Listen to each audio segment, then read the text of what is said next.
Wow, I am James Perez, and I've been in ministry for quite a while, 20 plus years, if we count all those days. Yeah, the church that I had started was called, I love to call it Habitation, and we're in Old Kampala. Yeah. All right. And what are some of the challenges you have faced as a minister, as a pastor, as an apostle for the last 20 years that you have been in ministry? The usual ones, like maybe finances, betrayals, mistrusts, those ones. And the betrayals and mistrusts amongst the ministers, of course, there are signs of lack of professionalism. Where do you think, to what can we attribute that lack of professionalism amongst ministers? Yeah, one, and actually it's maybe one of the cores. We deal with people who are still, one, they lack training or they're immature, for to say. That's actually one of them. Then the other one, people have actually not discovered themselves, what God has called them to do.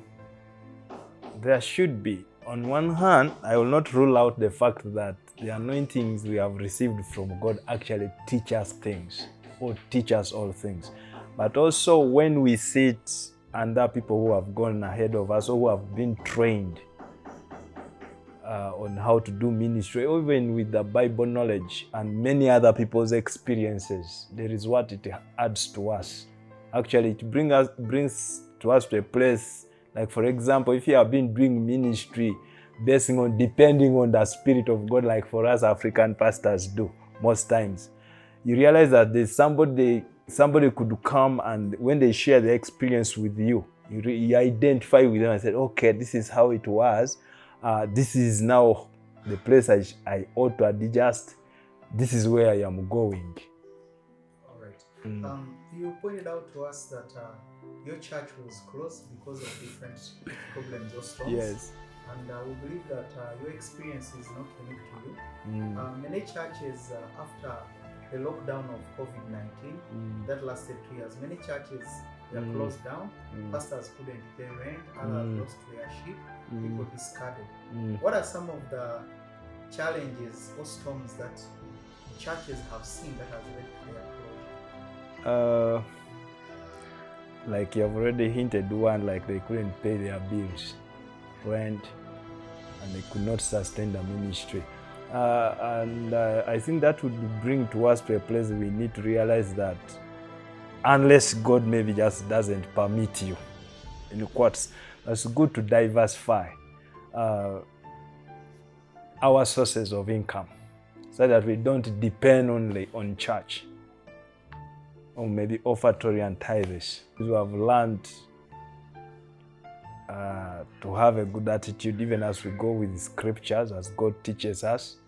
But as a person, I discovered that along the way I kept on looking for, if for example, if I lacked money, I would want to get the money and not actually handle the reason why there is no money.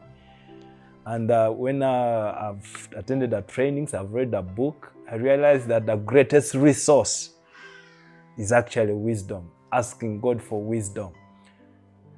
And in asking God for wisdom, I believe it's a way to sort out, we are getting to the root of the lack of the money. So if God gave me the wisdom, I would apply the wisdom and sort out the issue.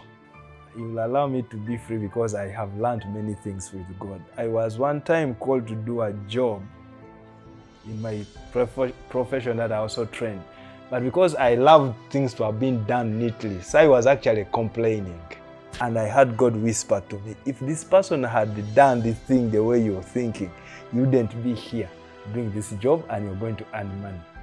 So, somebody's disadvantage or misfortune, I realized it is my opportunity to make something out of it. I also learned in that thing that wisdom is actually the application. To me, it's the application of the knowledge that I have through the challenges I go through as a minister. When I have wisdom, instead of just maybe hurrying to do things my own way, one of the things I have learned is I wait to hear from God. He usually gives me the how and the way out. Chip Ingram, thank you very much. And words will run out of my mouth to say thank you.